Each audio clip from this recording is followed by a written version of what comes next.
Daily ஒரு paper திறக்கும் போதோ இல்லை டிவி சேனலில் பார்க்கும்போது நிறைய இந்த விபத்து பார்த்துட்ருக்கேன். ஸோ அதுக்காக தான் இந்த அவேர்னஸ் ஆர்மின்னு சொல்லிட்டு நானும் ரசிகர்களை சேர்ந்து என்னோட சகோதரர் வந்து சேர்ந்து, அப்புறம் லோக்கலில் இருக்கிற ஆர்டிஓ சைட்லேருந்து போலீஸ் டிபார்ட்மெண்ட் எல்லாருமே வந்து நல்லா ஒத்துழைச்சி ஒரு நல்ல கேம்பெயினாக பண்ணணும்னு ஆசைப்பட்டுருக்கேன். இப்போ பண்ணிகிட்ருக்கோம். And thanks to everybody, especially Kovilpatti டீமில் இருக்கிற ஆர்டிஓ சாருக்கும் இந்த போலீஸ் டிபார்ட்மெண்ட் அவங்க எல்லாருமே நிறைய தெரிவிச்சுக்கிறேன். தேங்க்யூ. ஆமாம். அதாவது நான் பண்ணுற பணிகளை வந்து நான் வந்து இன்னைக்கு இல்லை, காலங்காலமாக பண்ணிகிட்ருக்கேன். சில விஷயங்கள் வந்து அது வந்து நான் சொல்லி தெரியணும்னு அவசியம் இல்லை. இந்த மாதிரி ஒரு விழிப்புணர்வு வந்து பண்ணணும்னா இப்போ நம்ம பப்ளிக் ரீச் பண்ணணும். அதான் இப்போ இந்த இடத்துல உட்காந்து இப்போ கவர்மெண்ட்டோட சேர்ந்து எல்லாரோட சேர்ந்து நான் இந்த பணியை பண்ணிகிட்ருக்கேன்.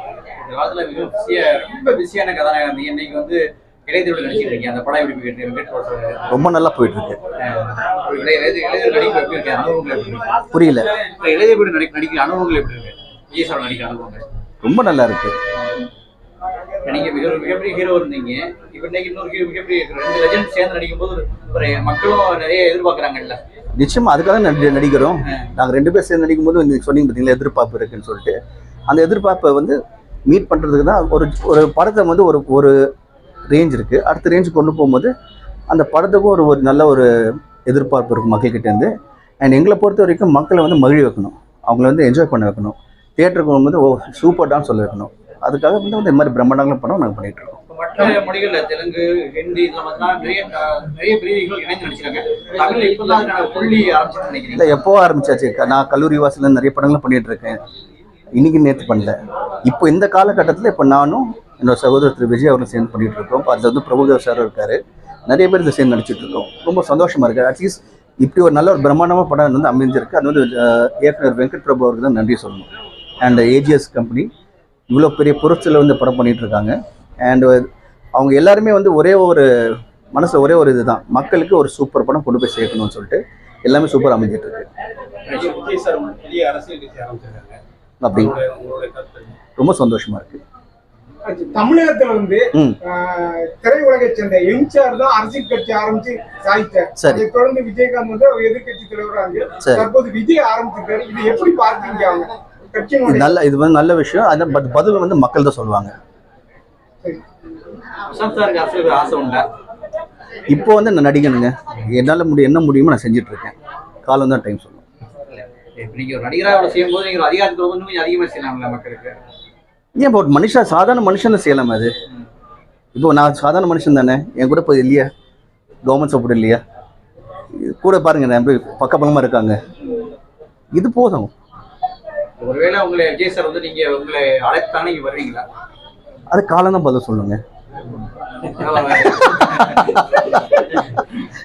இல்ல அதிகமா நீங்க இப்போ சவுத்ல நிறைய விஷயங்கள் பண்ண சவுத்துக்கு அதிகமா பண்ணும்போது நாங்க நினைக்கிறோம்னா ஒருவேளை விஜய் சாரோட சேர்ந்து நீங்களும் ஒரு அரசியல் பயணம் பண்ணலாமோன்னு உங்க ரசிகர்களுக்கு ஒரு ஆர்வம் இருக்கு, இளைஞர்களுக்கு ஒரு ஆர்வம் இருக்கு. இப்போதைக்கு இப்போ என்ன வந்து காரணம் வந்து மக்களுக்கும் நல்ல விஷயம் செய்யணும், மக்களுக்கு சேவை பண்ணணும். அதான் வந்திருக்கேன்.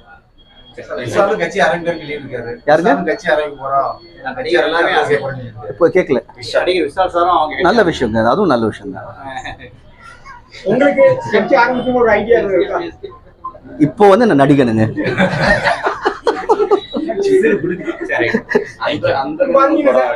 இப்போ தமிழகத்துல வந்து அதாவது நடிகர்களுடைய முன்னணி நடிகர்களுடைய திரைப்படங்கள் திரையிடுவதற்கு வந்து பல இடையூறுகள் இருப்பதை சொல்லி ஒரு கருத்து இருக்கு. அது உண்மைதான்? அப்படியா? இல்ல, நீங்க சொன்னீங்க, அது ஒரு நியூஸா நான் வாங்கிக்கிறேன். இப்போ வந்து ஒரு மிக பொருட்செலவில் ஏராளமான ஸ்டார்ஸ் பட்டலில் வச்சு அந்த அந்தகன் படம் பண்ணியிருக்கோம். நல்லபடியாக மக்கள் கொண்டு போய் ரீச் ஆகணும். படம் ரொம்ப நல்லா வந்திருக்கு. கூடிய விரைவில் அந்த படம் வந்து ரீச் ஆகும். நிச்சயமா நிச்சயமா. அப்போ நான் எப்படி ஒரு புது நடிகனா இருக்கணும். இன்னைக்கும் நான் போகும்போது ஃபர்ஸ்ட் டே ஒரு புது நடிகனா தான் செட்டுக்கு போறேன். நிறைய விஷயம் டெய்லி கத்துட்டு இருக்கேன். சரி, கஷ்டமா இருக்குங்க, ரொம்ப கஷ்டமா இருக்கு. அதாவது நடிகனோட ஃபர்ஸ்ட் அவங்க வந்து ஒரு லேடி. நம்ம வீட்லேயும் பொண்ணுங்க இருக்காங்க, நம்ம வீட்லேயும் பெண்கள் இருக்காங்க. ரொம்ப கஷ்டமா இருக்கு. தப்புங்க அது யார் வேணா இருக்கட்டும், அது ரொம்ப தப்பு. அதான் நம்ம தமிழ்நாடு பண்பாடு ஒன்று இருக்குது. நம்ம யாராக இருந்தாலும் வந்து நம்ம எதுவுமே வந்து குறைச்சியாக பேசக்கூடாது, தப்பாக பேசக்கூடாது. அதாவது கடந்த காலங்களில் பார்த்தீங்கன்னா சினி ஃபீல்டில் எம்ஜிஆர் மற்றும் என்டி ராமராவோட தெய்வமா கருதிய காலங்கள் உண்டு. ஆனால் தற்போது சினி ஃபீல்டில் ஏற்படக்கூடிய விமர்சனங்களால் மக்களிடம் மனதில் மாற்றம் ஏற்படுது. இதை எப்படி பார்த்தீங்க? மக்கள் வந்து நல்லது நடந்தால் கண்டிப்பாக வந்து ஏற்றுப்பாங்க. மக்கள் வந்து யாரும் ஏமாற்ற முடியாது.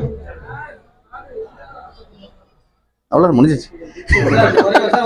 இந்த திரையரங்குகள்லாம் இப்ப பாத்தீங்கன்னா உதயம் தியேட்டர்லாம் சென்னையில பாத்தீங்கன்னா ஒரு காலகட்டத்துல அது வந்து குடிக்கிட்டு ரசிகர்கள் எல்லாம் வந்தாங்க. ஆமா, திரையரங்குகள் வந்து தமிழகத்துல பெரும்பாலும் அதாவது ஃபேமஸா ஓடிக்கிட்டு இருந்த திரையரங்குகளை மூடப்படுது. அந்த திரைத்துறை அந்த திரைப்பட அந்த ஓனர்களை ரொம்ப கஷ்டமா சொல்றாங்க. இல்லை அதெல்லாம் ஒன்றும் இல்லைங்க. இப்போ ஒரு திரையரங்கு மூடுறதுக்கு சில காரணங்கள் இருக்கும். பட் அதே இடத்துல இன்னும் ஒரு 30 திரையரங்கு புதுசாக ஓப்பன் ஆகிட்டு இருக்கு. அதனால வந்து காலத்து போக்கு மாதிரி டிமாண்ட்னு இருக்கு. டிமாண்ட் வளர கண்டிப்பாக தியேட்டர்ஸ் மறுபடியும் வளரும். கடந்த மாதம் கூட திரைப்படத்தினுடைய உரிமையாளர்கள் 11 கோரிக்கை இது செயல்படுத்தினால் மட்டும்தான் திரையரங்கள். ஒவ்வொரு துறையிலையும் வந்து கண்டிப்பாக கஷ்டம் இருக்குங்க. அந்த கஷ்டத்தை போக்குறது கண்டிப்பாக கவர்மெண்ட் வந்து ஹெல்ப் பண்ணுவாங்க.